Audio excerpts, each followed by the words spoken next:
pretty lids on their head right there. RJ has time. Another shot at the end zone. This time it is good. And that's a for touchdown. the touchdown. Comes the kick. It's up.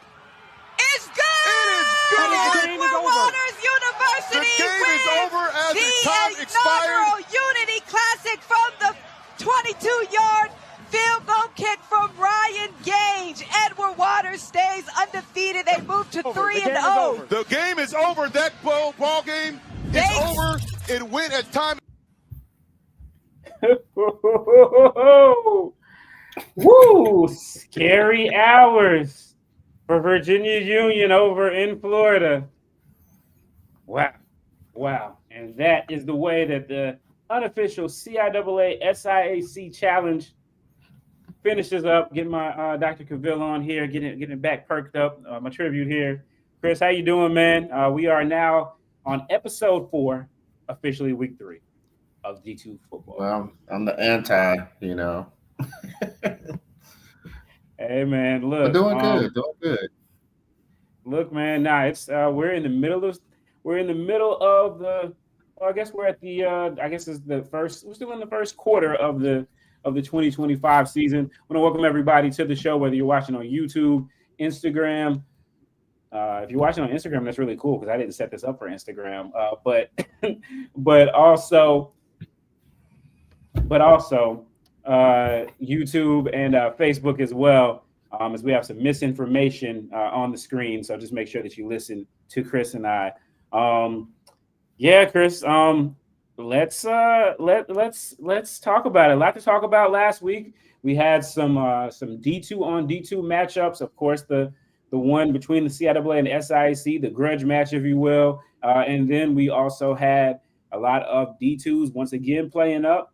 So we'll talk about that as well. And we had a lot of B to A going on too.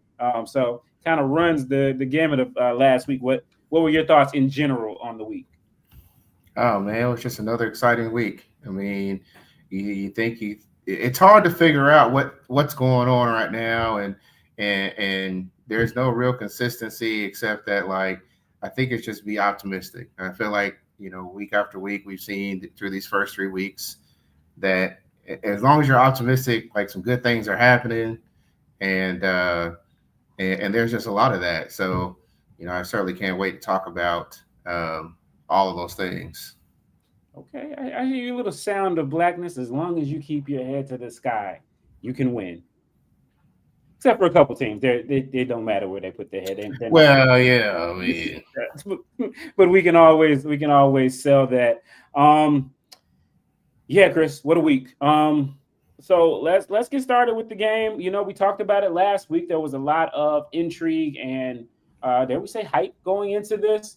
But we had upstart Edward Waters of the SIAC taking on the 2-time defending CIAA champions in Virginia Union, nationally ranked program. And both you and I picked this, and a lot of people picked this, and we saw it going one way. But in the words of Marlo Stanfield, it was the other way. Yeah, and I would say that when you kind of look at this game, I mean, early on, it just felt like, all right, VU gets on the board. Okay, we'll get going. And Edward Waters sort of going toe-to-toe. Then Edward Waters started getting ahead. Before you get to the fourth quarter, it's 31-17. And you're like, oh, man, VU is maybe not what we thought they were. And then you had this spectacular fourth quarter. I mean, the furious comeback by VUU, and the Edward Waters responds, and oh man, it was incredible. But man, if we talk about unpacking, Steve, there's a lot to unpack in this game. I mean, the incredible resurgence of Edward Waters, I think, is what we need to talk about first, just because of the way that Noah Bodden has another great game, and he had a couple of great receivers that really put up some yards, some big chunks, and I think credit to those receivers because man, the way that they were able to get behind VU secondary repeatedly, and kind of and the coaching staff to call the right plays to expose that. I mean, that was huge. That was so huge in this game. And I think this score could have been a lot worse if maybe a couple of the balls weren't like overthrown, but it was just repeated. Like it was just like a really sore spot for VUU on Saturday.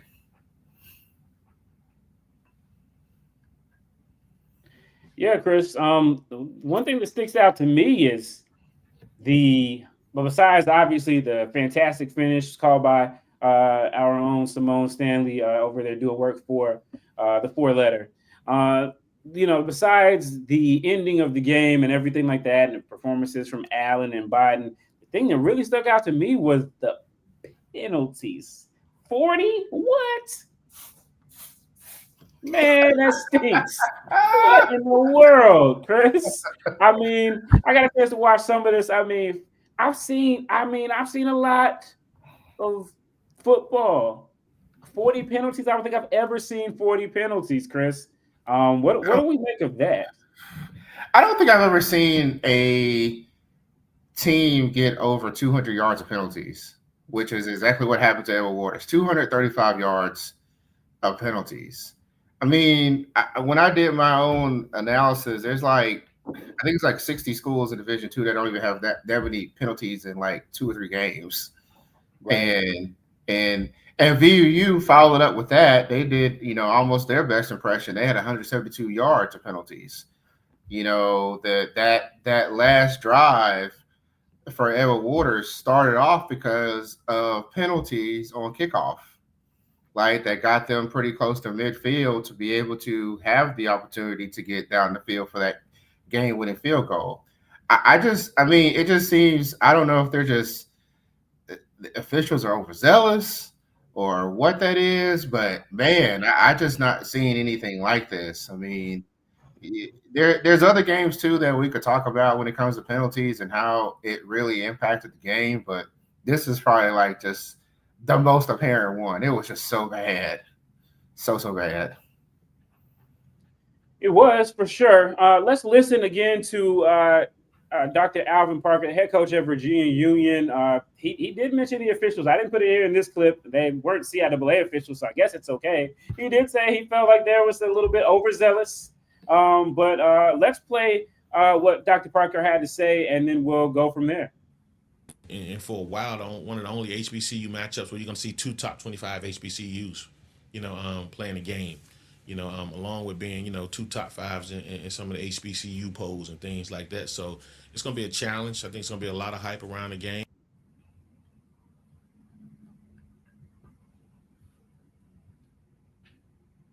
Yeah, so that was a little sneak peek of what he had to say about the game against Johnson C. Smith. Tough loss for a great win for Virginia, for Edward Waters, but a tough loss for Virginia Union, nationally ranked. Even though Edward Waters has been a Cinderella story, still looked at, nationally probably as not that great of a loss. What do you think this does to their standing nationally? Obviously, they got a big game this week. We'll talk about that in just a second, but just really kind of bring this home. I think it's a little bit less about VUU and it's a little bit more about where Edward Waters is. I think that it's easy to key in on VUU given the success that they had, but man, it put a lot of people on notice about Edward Waters and should they be a top 25 team now? Because they're sitting 3-0. But if you're looking at VUU, on the D2football.com poll, they fell from 15 to 25. And, people still holding them in high regard, but it wasn't like they got blown out. They were on the road, and Edward Waters is a good team. So, there's still a lot of regard, but what happens this weekend will certainly answer quite a few questions about where they are amongst the elites in the D2 world, in the HBCU world at least. Nah, for sure. Definitely something to look forward to. We'll talk more about Virginia Union a little bit later. They got a big game coming up, half conference game. But let's get to our segment now. We've instituted this segment last week, and we'll probably still keep it going all year long. It is called B2A. I said B to A.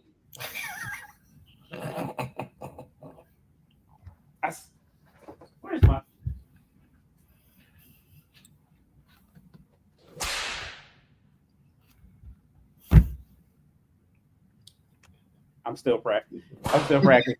But There it is. But yeah, so B to A. We are going to start off with a team that's not new, even though the B to A category is new. They're definitely not new to B to A, and that is Lincoln University of Pennsylvania. They caught the B to A 51-14 against Winston-Salem State. I was at that game. We'll talk about that a little bit later. Fayetteville State caught the D2, D1, B to A 49-19, lost to North Carolina Central. And then a category of its own, another team, not a stranger to B to A, and that is Bluefield State. Wingate, I guess they took out their frustrations on what happened to them last year against Virginia Union out on poor Bluefield State, who they got 91 put on them by Virginia Union last year. So, but it was a 72-7 loss for Bluefield State. Chris, any takes on any of these games? I mean, the atrocity that happened at Wingate, or, you know, kind of, I mean, hey, Fayetteville State scored 19 points. So, you know, there's that. Well, the Fayetteville State wasn't really a surprise.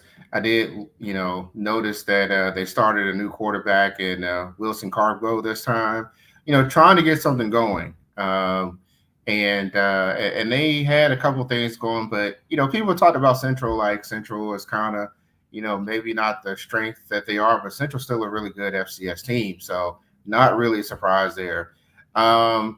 When you talk about Lincoln, you know, they were just outmanned. I mean, Winston always has had that capability, and they really showed out.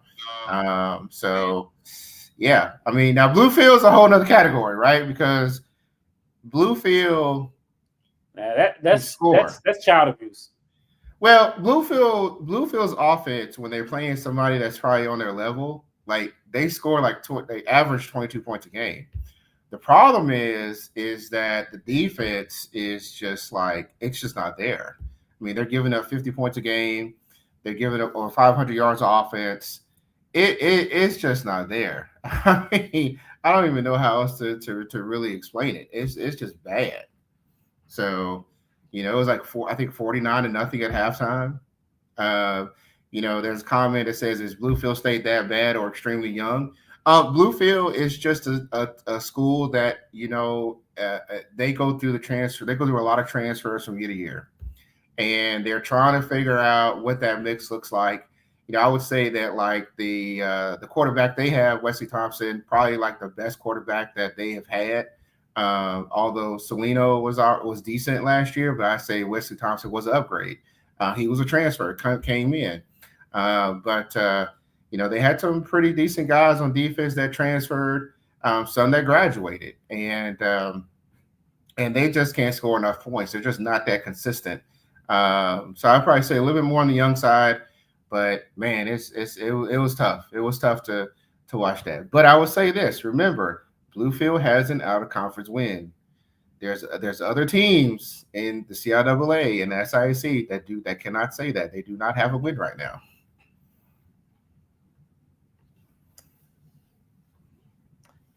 Tough. I've been to a Bluefield State game, so tough place to get kids to go to, or anybody that has another choice.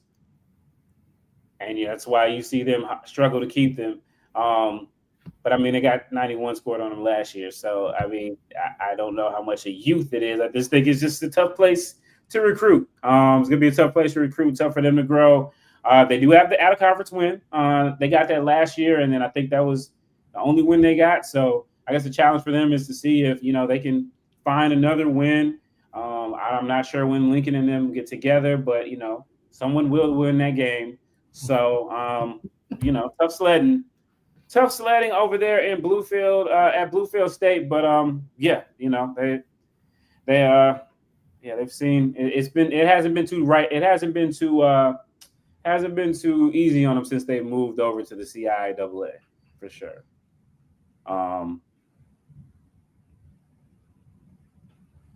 Agree.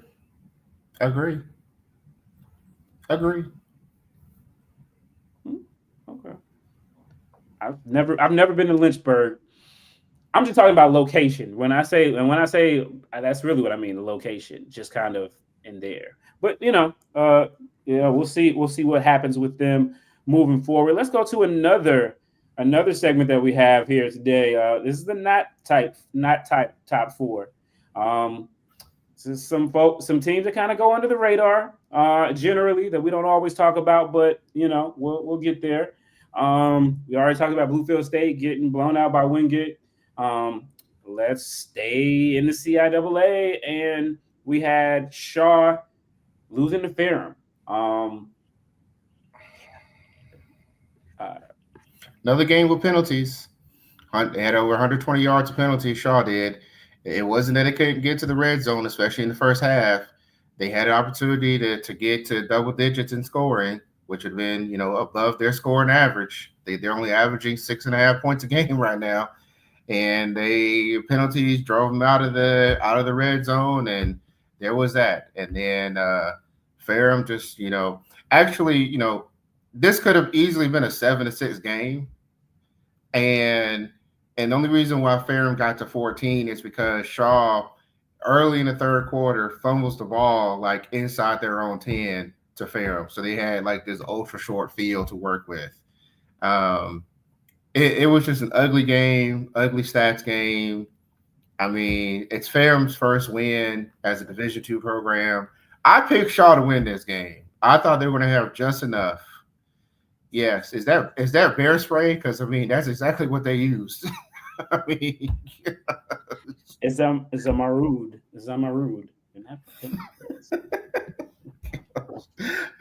Yeah, it was just bad. I mean, gosh. But it's a young team. Shaw hit by the transfer portal really hard. It's a rebuild. It's a total rebuild right now. Yeah. Tough sledding right there in the RDU area. All right, let's go to my new favorite segment because we had two kind of in this one, but it can kind of fit in the other one. And let's we can be a little tough sometimes. I got a call the other day from a coach that said that I was a little bit So anyway, I'm going to be nicer this week. So instead of putting these on not four, we're going to put these in our other segment. Brandy, Kobe is going to help us out here. So. Every time you build me up, you only let me down. But everybody knows, almost doesn't count. Almost doesn't count. All right, here we go. All right, so so one of these was we had put in the B to A category last week, Chris, and it wasn't a B to A. Still, but it was an L. That was Grambling State against Kentucky State. Kentucky State led in this game and led with a couple minutes to go and ended up finding itself in overtime and on the wrong end of a 37-31 score to Grambling State FCS. We talked about it last week, Chris, how these D2 programs in a lot of ways are catching in. And I don't think any of us had Kentucky State being a team that would give a Grambling State a run for its money, but it almost happened. I chose to wear green today because I want to sympathize with Kentucky State. I mean, I think that they got the wrong end of some home cooking. I mean, that last play that Grambling scored on, I mean, the dude had forward progress.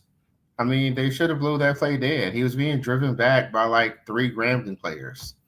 There's no way that they punched the ball out and run it all the way back 80 yards to score. That was wrong. That was wrong. That was wrong.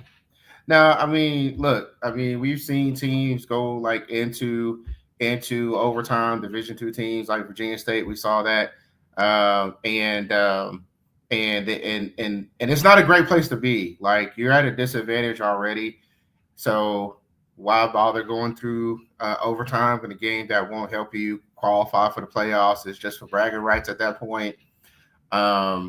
But Kentucky State, they chose to take their chances, and I just think that they got screwed out of that game. Shame. if you're Grambling and you're struggling to a Kentucky State like that, who is improved, but man, you're struggling like that. I just wonder how many SWAC games are they going to win. So shame on you, Grambling. Shame on you. Yeah. I mean, hey, it look, and I've been there, you know, last year. Yeah. Right there. Overtime. Same situation. You know, A&T was playing with the clock. They were definitely playing with the clock and got in overtime and won the game, you know. But anyway. That was last year, man. That was last year. This is this year. Yeah, I'm still over it. Yeah. All right. And so another D2 versus D1 that a lot of people were actually picking as upset. We had Albany State going down to Tallahassee and giving them a scare, Chris. They were up at halftime in this game too. Quinn Gray making his homecoming at FAMU. Still shaking my fist at FAMU because B-Dot is the announcer over there. But anyway, yes, go ahead. Yeah, I mean, I thought it was an excellent showing. I thought that this, was certainly prime for an upset. I mean, and we certainly got one in the first half. And I think that certainly tells you how far FAMU has fallen. But, man, like Albany, I mean, it's like all these teams are going and playing, up a level, and they show that they could pretty much stand toe-to-toe. In a lot of ways, it feels like is this a audition for Quinn Gray to return to Tallahassee? I mean, I think that was a big talk in all of this, but yeah, I mean, Albany State, they had a good showing. I couldn't be any happier. And again, it doesn't count. You know how I feel about these games. Don't care for them, but it shows that they certainly got talent. The Golden Rams do, and you got to feel good about that. Yeah, well, and then there was we got two more almost doesn't counts. We have Johnson C. Smith and Elizabeth City State. Now, Johnson C. Smith was coming off that win against Valdosta State, and we wondered, Chris, would there be that hangover for Johnson C. Smith after the Valdosta State win? Between that and the four that. Well, it just seemed to be like there was just enough time between that hangover and that 4.5-hour drive for them. At some point, they sobered up in the fourth quarter and won this game. But how close were we to seeing Johnson C. Smith take a step back? Had a lot of nervous faces out there. I mean, oh, man, it's like, it feels like right now, death, taxes, and Elizabeth City going into a fourth quarter and squandering the lead right now. 3 straight games where they had the lead in the fourth quarter, and they just couldn't hold on.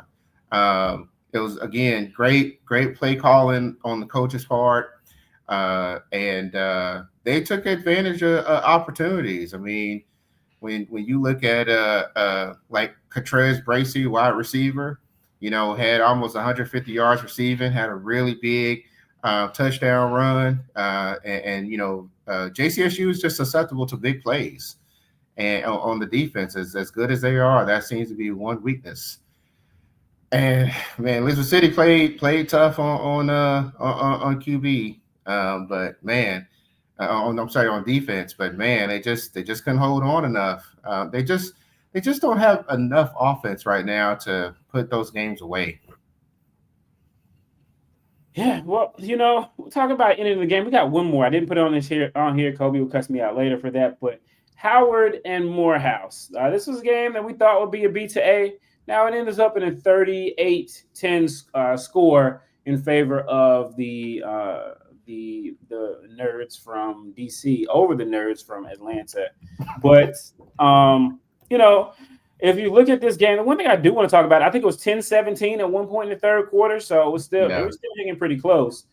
So that's interesting. But I think I really want to talk about this another at the end where things are a little interesting. So I'm looking at this. I'm looking at the end of this game, and if you remember last year, Howard's head coach Larry Scott was upset when Rutgers scored late in their game when the game was already out of hand. And we had a similar situation here for this game. Howard Howard got the ball with 7 minutes and 46 seconds to go at their own 24, already up at that point. Where are we at? We are 31-10, games solidly in hand. Lesser opponent, and they get it. They found a way to score with less than 2 minutes to go, and they probably could have just took a knee. What are your thoughts on these types of things? I mean, sometimes I like to say it ain't no fun when the rabbit got the gun. Yeah, I mean, it just wasn't necessary.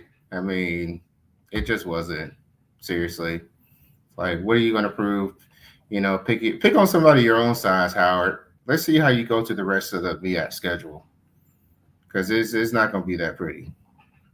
So no, not okay with it. Shame finger again. All right. So let's talk about some of the highlight players, or some of the players that had a big effort this past week. So we have, let's see, I'm scrolling down here. Curtis Allen of Virginia Union, another big game for him, 147 yards, 2 touchdowns. They really needed him because their passing game super inconsistent. So no surprise there. We had Noah Biden of Edward Waters, this year's Cinderella. 308 yards passing.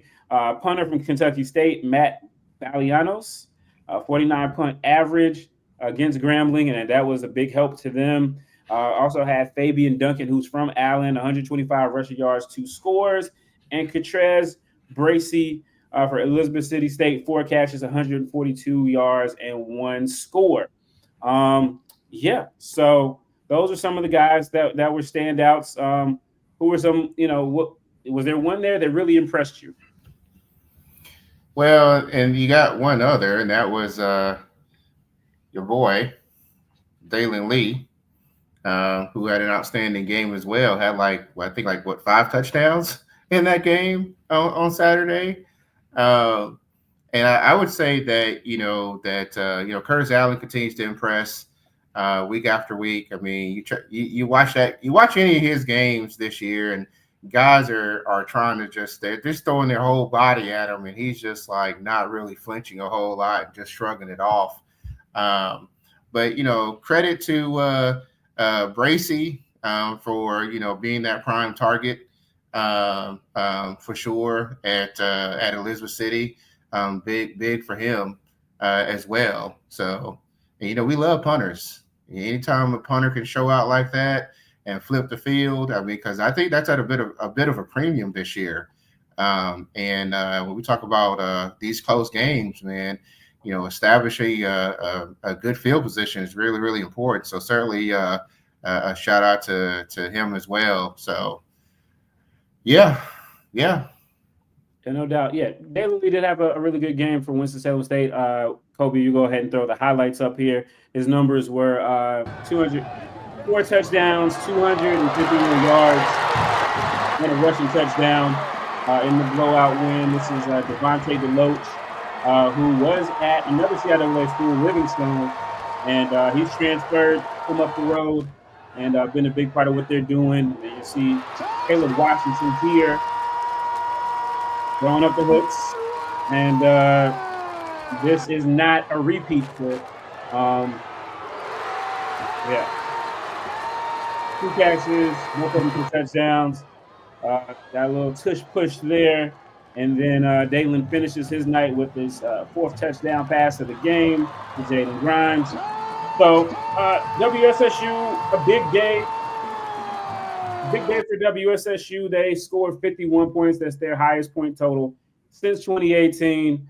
So offensive explosion for them. We'll talk about them a little bit later because they have a big game coming up as well. Let's see. Next up, before we do, we want to thank everybody for watching the show. Please make sure you guys hit the like button. Subscribe if you haven't, depending on what service you're watching on. But definitely make sure you guys are downloading the HBCU Game Day app. In addition to getting the news all week, we also have the scoreboard, which is updated as regularly as we get updates from the schools. And by the end of the night, they're pretty much all there unless your SID just falls asleep, which happens more than you think. Anyway, please subscribe to that as well as our podcasts, which are on Apple and Spotify and a couple other places. All right, let's turn our attention to week 3 in the Division II ranks, Chris. And so we got a couple games. We're going to go back to B to A again. We're going to go back to B to A again, and this is B to A watch. These are the teams that I thought were in danger. And Chris, you let me know if you think that they're in danger as well. We'll start off with Central State versus Morgan State. Didn't Central State just get shut out? I mean, this isn't going to end well. They got shut out 2 games in a row because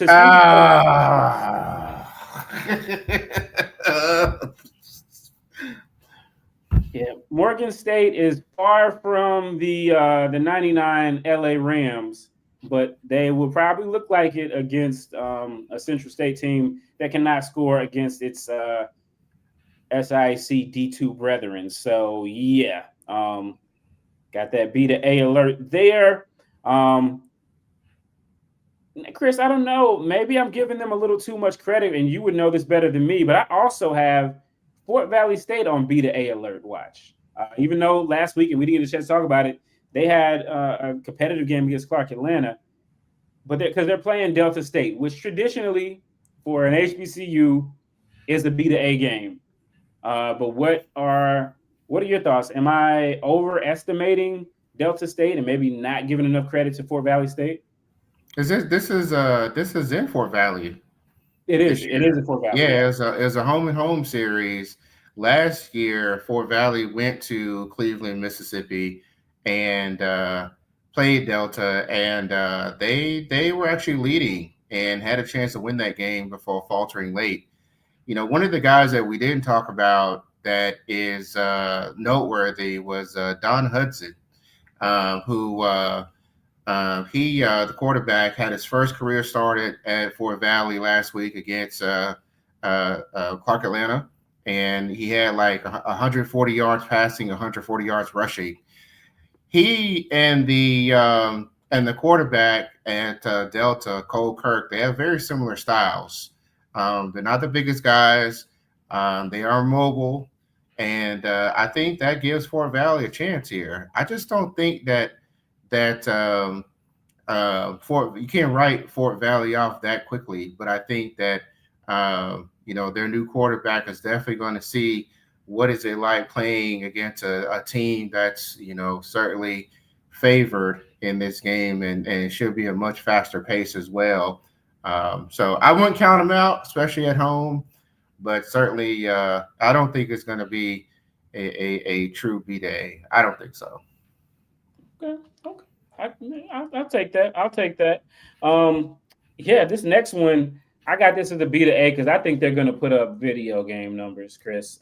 And that one is Alabama A&M and Sam Shade against what seems to be the new SIC favorite, the new SWAC favorite team to beat up on in the SIC, which is Lane. Now I know Lane beat Tennessee State with Eddie George a couple years ago, but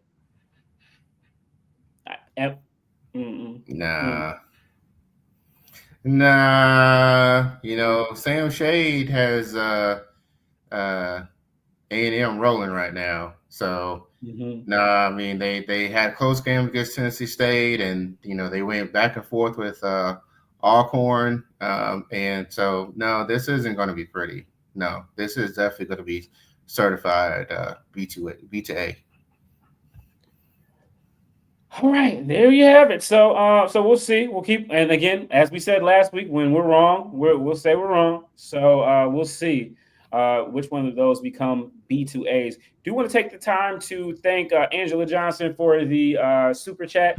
Thank you so much, Ms. Johnson. We really appreciate you. Anybody else who wants to do the same thing, we definitely appreciate it as well. So it's is definitely appreciated. So let's look ahead to some of the games that we are keeping an eye on this week in the CIAA and SIAC. Beyond those games, who we expect to be a lot closer or at least more interesting. We will start with Bowie State at Livingstone. Now, this is one of several games that will be CIAA team versus CIAA team, but not count for one party. So again, we'll explain it again for those who are new to this. Prior to last year, the CIAA went to an 8-game schedule.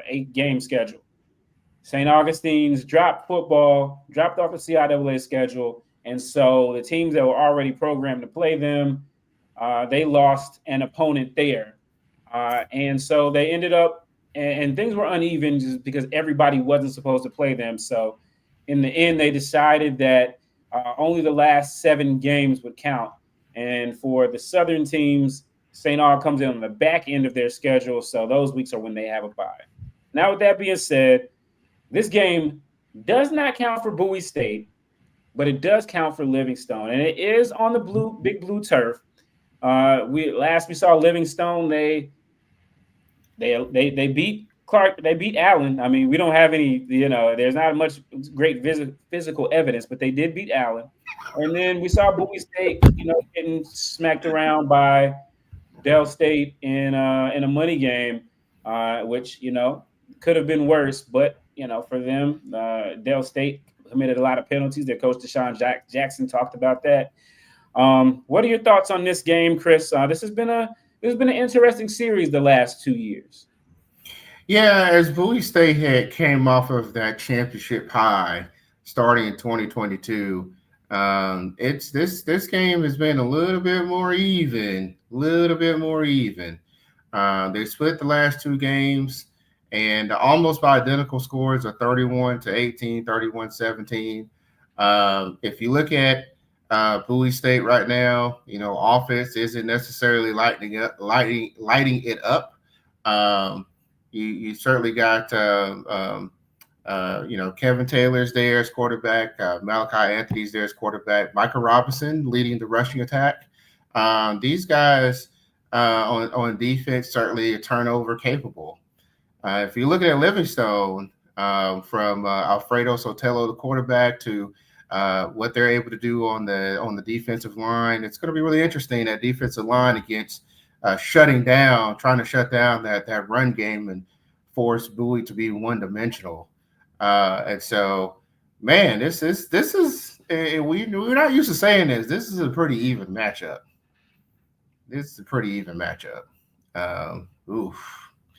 Yeah, to pick this game, man, that's tough. Because every time I feel like I kind of write Livingstone off, man, they find a way to prove me wrong, and they're not shy in letting you know, like, that you were wrong either.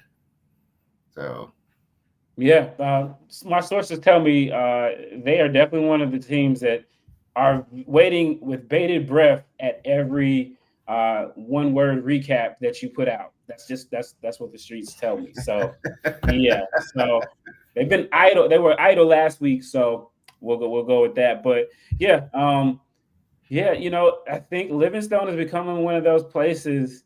We saw with Bowie State a couple years ago when we starting off with, as soon as they went to that blue turf, and they beat WSSU for the first time in this millennia with 7 turnovers. Then the next year, they beat Bowie State and I think almost took down Virginia Union on the blue turf. And then last year we saw Johnson C. Smith, they just imploded on the blue turf. So strange things happen on West Monroe Street. So I feel like you got to have the organ. Dun, dun, dun. We just might. So, yeah. But let's pick. Go ahead. I'm gonna go Livingstone. Yeah, I think that's the pick I would have too. I think Livingstone is probably the. It feels like the safer choice, man. Now I wish where is Clarence in all this, man? Because this is where I needed something to kind of push me towards Bowie State, but man, like he ain't here, so let me go with Livingstone. All right, all right.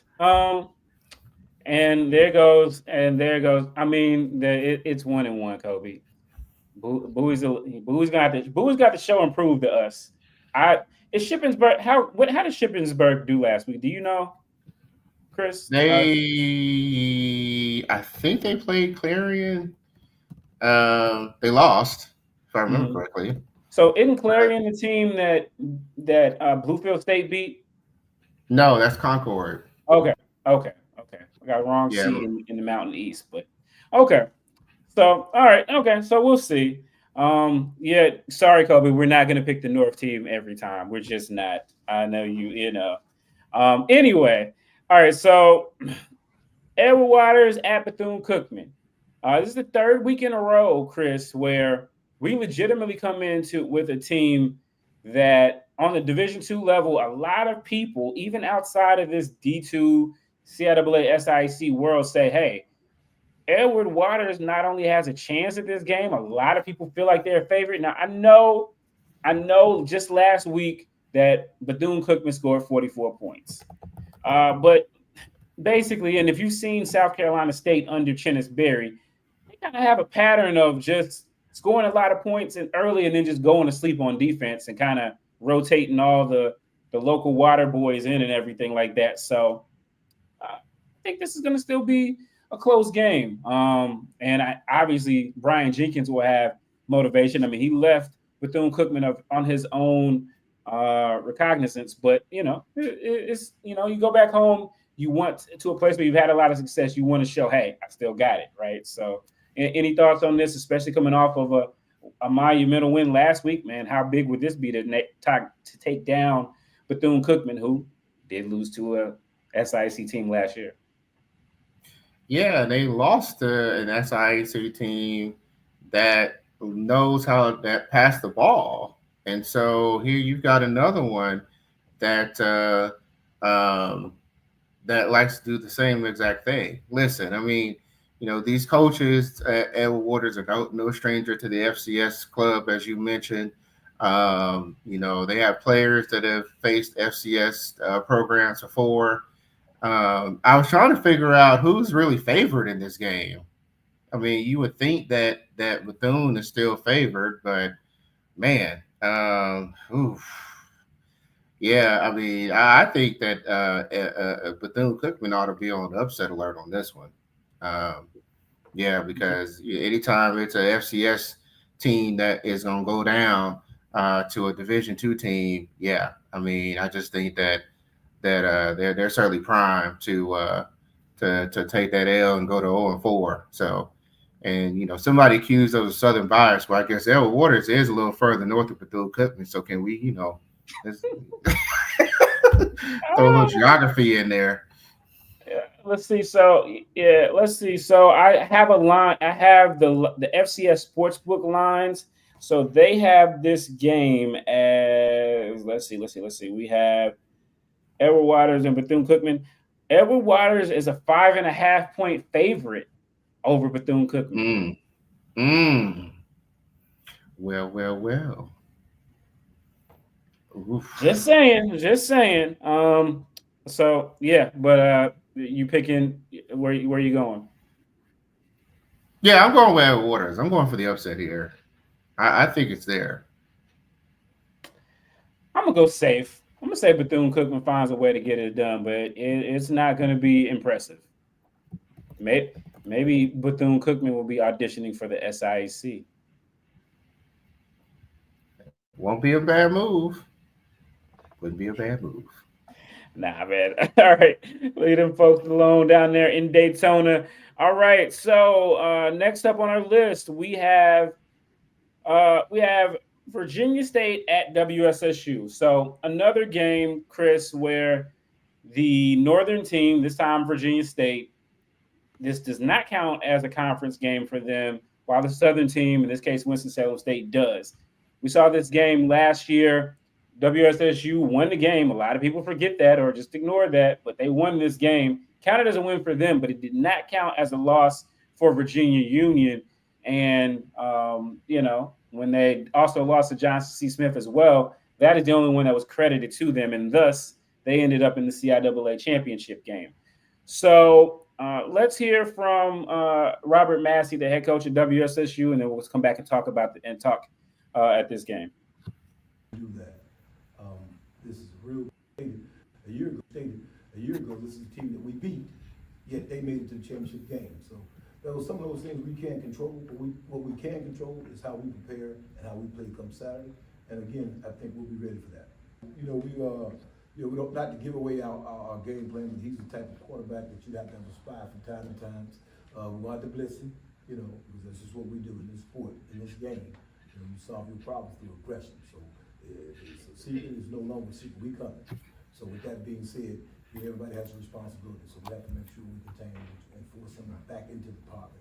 And then we can get guys like Brown here on him and kind of ride him down a little bit. Another home game. Expect the crowd to be a lot bigger. I enjoyed it. The excitement was there.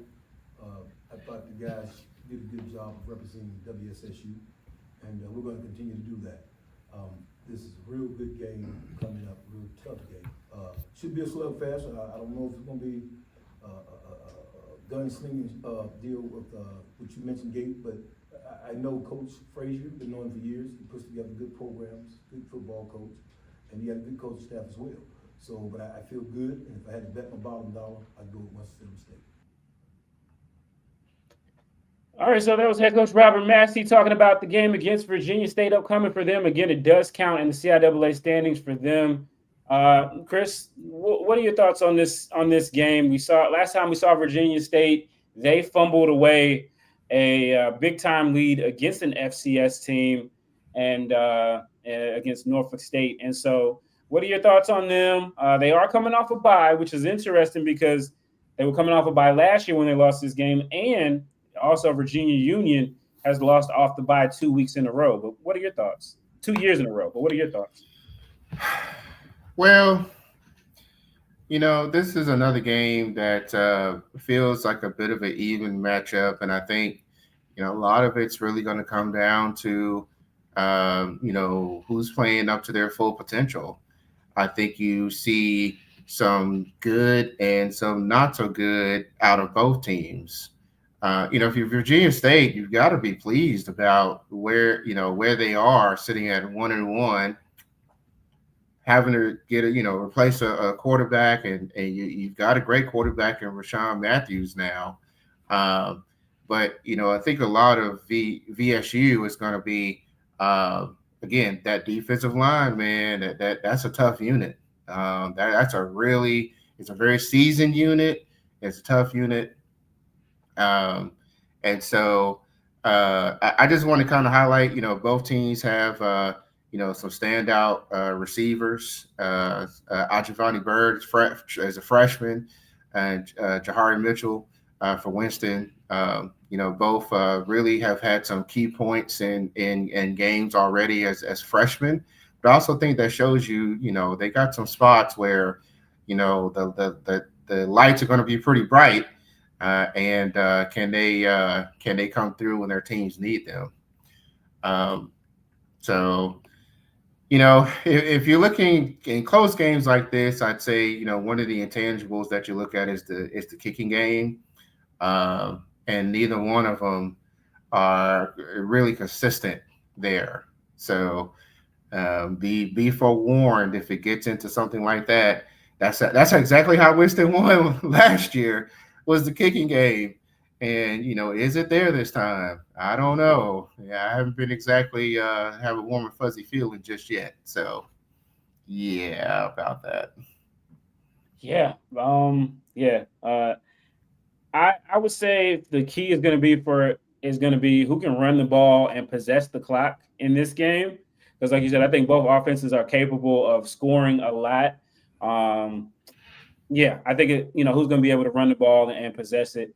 Right now, WSSU, I think they are averaging 164 yards per game, and I think they've been right at or north of 200 yards a game. And the first game of the season, they had a kind of trouble running the ball against Tuskegee. And, Robert Massey talked about, how that, hurt them. But the last two games, they've really got a three-headed monster at running back. So I think they're going to try to keep it down. I think that's going to come down to it. I know for sure the kicking game, like you said, for both of these is definitely problematic at best. Winston-Salem State also struggles in kickoff coverage. Didn't come back to bite them against Lincoln because it's Lincoln. Now I see why the teams in the North like playing Lincoln. It's good for the stats, but it's definite. That's definitely something they want to watch against there. Also going to be the return of Carlos Fields, WSSU legend, as defensive coordinator. So it's going to be a good game over in Bowman Gray. So I'm really hoping that the Rams fans come and make it a hostile environment. So we'll see what happens. But all right, we will go to the SIAC. Wait. You're not going to pick who's going to win this game, or should we assume we know who you're going to pick? I'm gonna roll with the Rams. Okay. They're home. They won the game last year. I think the offense has picked up a lot of confidence over the last couple weeks. They can run the ball. I like their chances. So I'm rolling with the Rams, man. Okay. All right. And you? Yeah, I'm just not that confident. I think, VSU is leading the conference in third down conversions. Winston's given up a little over 40% in third downs to their opponents. I think that's going to be a really big deal because, it's kind of like what you mentioned, who can keep drives going. And what I saw with Lincoln is something where they would allow Lincoln to extend drives. Mm-hmm. And VSU is just a little bit more potent than what Lincoln is. So, man, I they're both big strike offenses, which I love. I think you're gonna see some really big plays downfield. Winston's X factor is that they play really well at home. I think that this is where I will diverge and make Kobe proud by going with the North here. Virginia's not actually the North, but we extended out to him because the rest of those teams north of that just aren't very good. But yes, it is technically the South, the cradle of the Confederacy. But yes. All right. So, next up we got Clark Atlanta and Allen, and this is a homecoming of sorts for Teddy Keaton. Obviously, we saw what he did with that program in the couple years that he was at the helm, transitioning them from NAIA to Division II. And this was and so last year, he kind of broke their hearts, and the Cinderella story ended with him happens to a lot of us, man. You fall in love and they go off to Atlanta, and then that's it. No personal story there, but it happens. Anyway, Teddy Keaton will be back in Columbia-ish, not proper. We're talking about Blythewood, I believe, is where they play. What are your thoughts on this game as Clark Atlanta looks to get that third win in a row? And the offense hasn't been necessarily score at will, hasn't seemed like score at will where Coach Keaton said on his show last week. But then again, he did say that they have been trying to do more ball control and slow it down. So what are your thoughts? What are your thoughts on this game?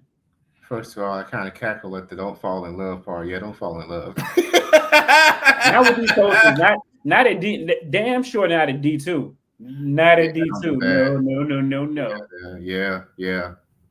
Anywho, so whether it's ball control or not, I think the interesting part is that these games are still pretty close when it comes to Clark Atlanta.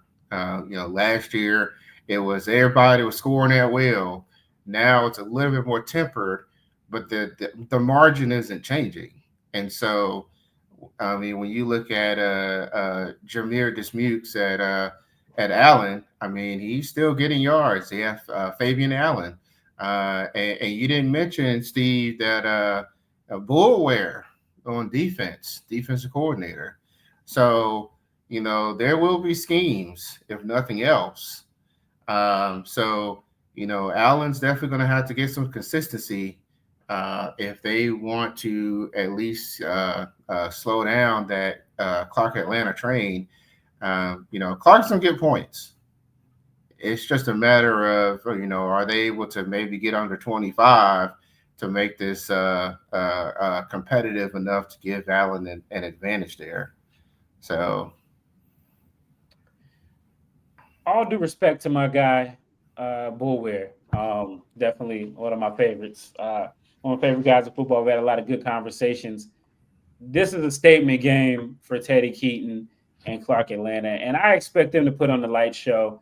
I'm putting all the pressure on these guys. You got to give me a 40 burger at least here. I need at least a 40 burger. Yeah, all of this score will and complimentary, give the deep. No, all gas, no brakes. I want carnage. Carnage in Blythewood. That's what I want to put the headline. Winsboro. Panthers Mall Hornets. That's what Listen, you can have wherever it is. Wherever it is. Take a big bite out of the state of South Carolina. Not one of my favorite states, by the way, but anyway. I'm okay with that. That part I'm okay with, but hey, I just not exactly one of my favorite ones right now either. But I would just mention this.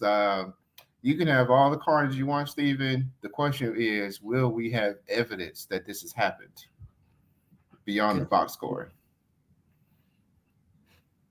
Will it be filmed with your iPhone? How will we know that it happened? I'm just asking. I mean, damn, can we get one of these? This is a webcam. It looks like this is what they've been doing down there. Man, hopefully they'll get better. They'll get better. And let them put a smile on Karen Griffin's face. She's already playing with house money since Tuskegee slipped past the Rams. So there's that. All right, and then we will go to our final game of the night, and that is the game Johnson C. Smith against Virginia Union. Once again, a game, only a half conference game. It counts for Virginia. It does not count for Virginia Union. It does count for Johnson C. Smith. And with that in mind, let's hear, there's a little bit more to this as well. Let's hear from Dr. Alvin Parker this time about this top 25 matchup between Johnson C. Smith and Virginia Union. Yeah, and I got something to say after that. A lot like us, so, it's like, you're playing against yourself almost, so to speak, because I think some of the things that I can say about their ball club, I say the same thing about our ball club. So, it's probably going to be the only, and for a while, one of the only HBCU matchups where you're going to see two top 25 HBCUs, playing a game. Along with being, two top fives in some of the HBCU polls and things like that. So it's going to be a challenge. I think it's going to be a lot of hype around the game. Yeah, Dr. Alvin Parker talking about the matchup that will be played in Richmond at historic Hovey Field. I got to say, Chris, to me, it's interesting. We always see whenever we do get to top 25 D2 teams or CIAA teams, it kind of always happens to converge early in the season where they get a chance to match up and then the loser's out. I wouldn't go that far. I think that we typically get to two teams in the top 25. They typically are two what were Northern Division teams. And it happens around week 6, week 7. It's typically where we've seen these games happen. And there's always one team that is ranked 25. The last times it's happened, Virginia State was 25, and Chowan. I know, I understand, but Chowan was in the CIAA. They were ranked 25 going against, I think it was Bowie State at the time. But there's always, or VUU, I think they were going against VUU at the time, one of the two. But, one of these teams is always ranked 25, and here we are. So,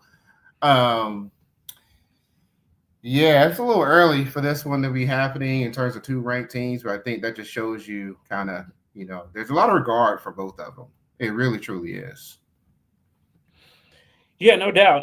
Again, there are a lot of similarities here. Two programs that are run by alumni, Dr. Alvin Parker over at Virginia Union, and coach over at Johnson C. Smith as well. So Coach Flowers. So a lot of pride there, and this is going to be a really interesting matchup. Again, last year Johnson C. Smith took down took down a lot of the top teams in the CIAA behind it, including Union, including Smith, including WSSU, only to end up not in the CIAA championship game because this game did not count. As well as they won their Super Bowl at Bowman Gray Stadium, and then they just kind of went back to being Smith. But interesting matchup here. And I think there's a lot of energy around it. Sly says that Virginia Union does not belong in the top 25. So they were ranked pretty high. That's the only they were ranked high. That's the only reason they're still ranked in the top 25 to me, because they played a Miles team and they beat up Miles. Then they were off, and then they lost to Edward Waters. And I know Edward Waters. We won't know, a couple weeks from now, maybe that loss looks better than it does to a lot of people. But that Miles win ain't going to look good. So they need, even though this is not a conference game for them, and they could lose this game too and still end up in the CIAA championship game and potentially the D2 playoffs. This for them is for the state of their program to say, hey, we're not going away, because again, they did lose so much last year, not only Jada Byers, but those guys that hit the portal, and they look really good against Miles, but now we see that's not what it's all cracked up to be. So it's a statement game for both teams. I did get a text about something I said, and that happens a lot, but from someone that I respect, that says, so we are south of the Mason-Dixon line, but the cradle of the Confederacy, did you really have to go there? Yes, Doc, I did have to go there because way too many people on both sides do not think that Virginia is the South, and it is definitely the South. So you picking this game, Chris? Yeah, I've already picked this game on Sunday night. This is and one you of haven't the changed your mind. And I was like, man, like that 25 ranking is a hex. But See, last year, Johnson C. Smith had Virginia State and Virginia Union at home. Both of them were close wins. I was at that VUU game. You talking about home cooking, but anyway, they're not gonna. Needless to say, they're not gonna be on Beatties Ford Road. They're gonna be on Lombard Street. So there's that. Parking is atrocious there, but it was not that much greater at Johnson C. Smith, though, for being real. Anyway, yeah, these might be the two worst parking places in the CIAA. Anyway, forget the parking. Once they get parked there, you've got, who do you have winning? Well, in the anti-parking classic, JCSU's definitely played some close games. They've found ways to pull it out. And I'm kind of wondering if they're playing to the competition's level a little bit. Sometimes when that happens, then you do get caught up in the end. VU is definitely mortal now, and we've seen some of that. So,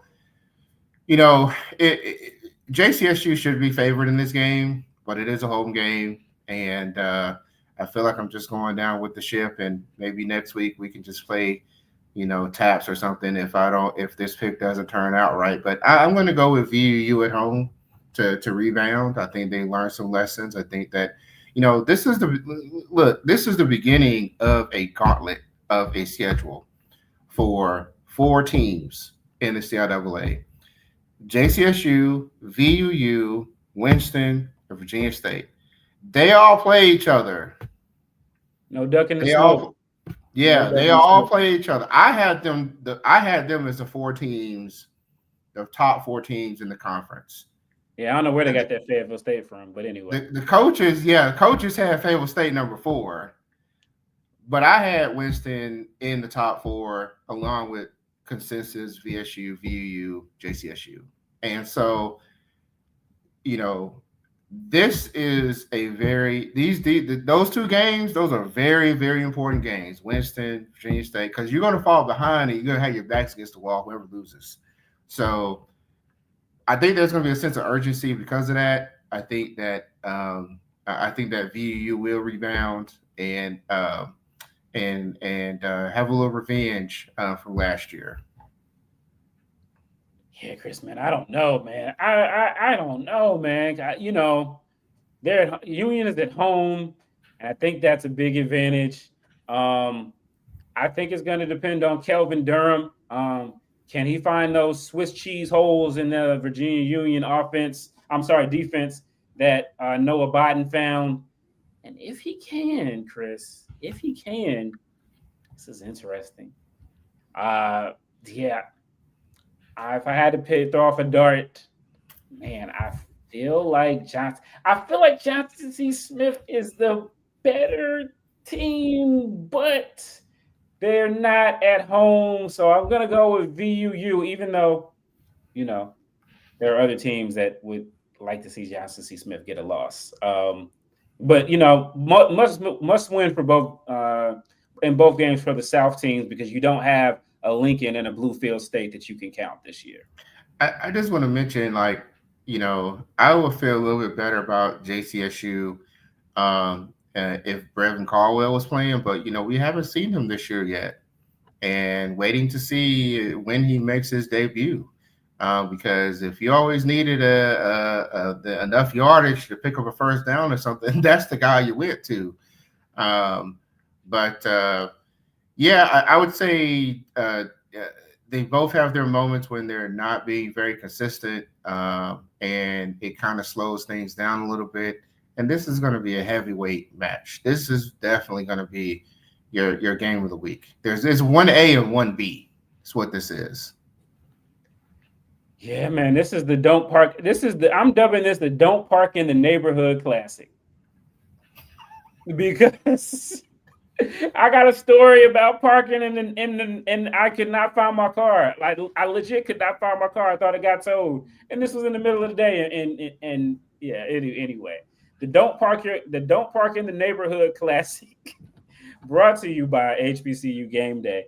Look, we want to thank everybody for tuning in. We'll just grab some of these comments. Angela Johnson says, let's go HBCU football. Hit the thumbs up so more people on YouTube who love HBCU football will know HBCU Game Day is on case with great commentary throughout the football season. We most definitely agree. Thank you so much for your support. Okay, so somebody was acting a fool in the comments. Was that Lennon or was it Clarence? I don't know. Either way, it's deleted. So thanks. Miles, my 13 under team, my son's 13 under team could compete against Miles. I mean, it is pretty rough right now for the Golden Bears. Pretty rough right now. Look at the flag of the United States Colored Troop Union Station, the most unapologetic flag in U.S. Okay, didn't see there. Can only play their schedule. Well, I mean, that wasn't they set their schedule. Blue Jacket for life.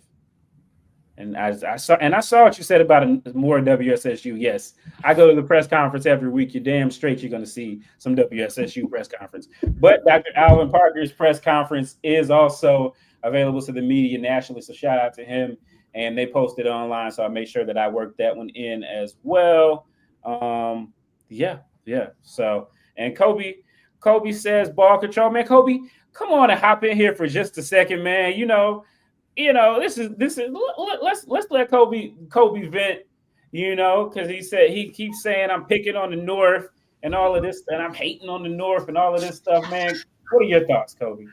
Steve, I believe you're full of it. What I think is that this game is going to be an awesome game, and what you're going to see is a very physical team on both sides of the ball, and we're going to see who's going to have to out physical whoever. And I think both like to hit each other. The only difference I think you talked about is home field advantage, and I have to look at that. And I think the other thing is, does VUU really want revenge? But I'm gonna leave that go. Because I think you just have a bias, man. We get WSSU highlights. We get Massey at the podium. You know, we get soon we're gonna have Dalen. Yo, whenever he brings up Dalen Lee, you know what I feel like? I'm watching a Puffy video. Dylon. The hate is unreal. The hate is unreal. Don't get mad because RJ Rosales, he wouldn't. I'm not mad at anything. You know, I love listen, for my reasons, Virginia is the North. I don't care what anybody says. I don't care what any historical fact brings up. The North remembers. And if you keep messing with me, I'm going to show up at one of those Virginia Union or Virginia State games with a King of the North fur coat on, you know, and my Jon Snow sword. So you're going to leave me alone. The North remembers. That's all I'm going to say. Because it's hate. You talk about Lincoln and Bluefield State when right now you got Shaw. You know what I mean? And you act like Livingstone has been good for a long time. But they're better now. JCSU has been good for a long time. Don't do it to me, Steve. Don't do it to me, Steve. Every year somebody puts up 50 on Lincoln, and you know it. Stop playing like that's it's cool. happen. And so every year. So listen, I like JCSU. Much love. I don't want to go into disrespect. I like what coach is doing, but you act like this is you act like this ain't brand new.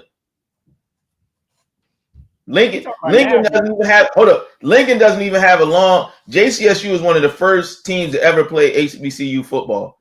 Lincoln hasn't even been playing football for 30 years yet. So cut it out. And when they start playing, you know, we will give them a love. It'll be a great story. They got close a couple years ago. They beat the Rams. They got close a couple years ago. But hey, that didn't last long. You know? We're gonna see. And K-Ferg, I hope you and I'm gonna say this. I understand Bluefield, but I think they got a good coach, and I think he's trying to hold together whatever he can and putting some things together. You're gonna watch one of these days. If they build some dorms, I'm telling you, they're gonna win some games. Bluefield needs a defense, man. They ain't winning nothing without a defense, man. That thing taking on more water than the Titanic right now. Yeah. Well, you got to have a dorm room. They got to be living in a dorm room. Dorm room for defense. There we go. Nah, because you know everybody, and I'm glad he's in here too. Because I got to get up. But I'm glad he's in here. Clarence, in his show last week, he swore up and down that it was good that Lincoln scored 14 points against the FCS team. I'm not gonna say that they're gonna win, but it's gonna be a shootout. I wouldn't be surprised. They scored 14 points against Winston. Like he was selling Winston Lincoln last week, and now it's back to being Lincoln. So look, hey, you know it is. Well, Lincoln can't do anything in the 20s, man. Like in the red zone, they don't have a really great run game. They got in the red zone. They did get in the red zone like 3 times, and they just They fumbled twice. One of them they did get back and they scored on it. They just imploded. It was like, oh crap, we're close. Yeah, I mean, I like what their quarterback's doing. Hamas Duran. I think they're going to get somebody. I think they are going to get somebody in the North this year because I think by the end of the year, then maybe they will rectify some of those issues. So maybe, I don't know. We'll have to see. Well, that's because they don't play Shaw. Do they play Shaw? Well, they play Livingstone. So they lost to last year. I can't wait. Oh, that's cold, man. Were you there when they caught that L last year in Lincoln? Now they got to come down to Salisbury. I was there when they caught a lot of L's in Lincoln. I just need to tell you, man, the reason why I chuckle is because Lincoln plays Shaw this week. Oh, there you have it. Yes. Well, look, I'm calling coach. Wait a minute. No, you're Mr. North. I'm not Mr. South. I don't really give a damn what No, Shaw does. Like you're Mr. WSSU, and everybody knows it. You are invested. You're in. I don't. But like a part of a conference. Nah, I'm not really I'm really not a conference guy anyway. I hear you. Conferences and 2 divisions when I was in school. So conferences. Listen. Whatever My college don't have sports no more. Like my HBCU don't have sports. You know what I mean? And so I root for the North. So I'm gonna leave that go. You see that back there? That says Cheney. We don't got sports. That's it. Now I'm gonna tell you, I'm gonna root for every team from Virginia on up. I don't care what you say. VUL included? They don't count. No.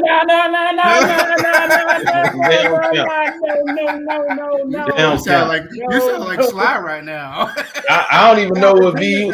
Virginia is the North and Lynchburg. Yo, VUL is like that school in Texas. I don't even know if that's a real school. We need to go check and see if they are sanctioned by any league, the NCAA and everything. Do they really have a school, or are they all on computers practicing in a parking lot? I don't know. I'm not taking that on until until I get visual proof. Yeah, physical evidence. Yes. But, wait a minute. They did have a home game this week against Barbara Scotia. Well, they were supposed to have. I got to see if that game ever happened. Anyway, we'll get in the weeds. But look, appreciate Kobe for hopping on. Appreciate everybody that was in the chat. We had a really good turnout. So, look, man, it's gonna be a great week. Where are you gonna be at this week, Chris? You gonna be at the crib again? No, I'm traveling for work, so I'll be probably hanging out in Arkansas this weekend. Check out one of the. I always like to check out other schools out throughout the country, see how it stacks up against what we got going on, and the CIAA, SIAC. It's a good opportunity to see, potentially another top 25 team. So, yeah, I'll be traveling this weekend, and we'll see. Sounds good. But don't worry, I'll still be keeping up with the games. Don't worry about that. And we weren't worried about. Follow the X now. Follow the X. Right. All right, guys. Well, I'll be going down the road to Winston. Maybe I'll go to maybe I'll find my way over to either Greensboro or Salisbury. It just depends on how I'm feeling. We'll see. But catch you guys later. Thank you so much for watching the D2 football show on HBCU Game Day, and we will see you in the next one. Kobe, take us out.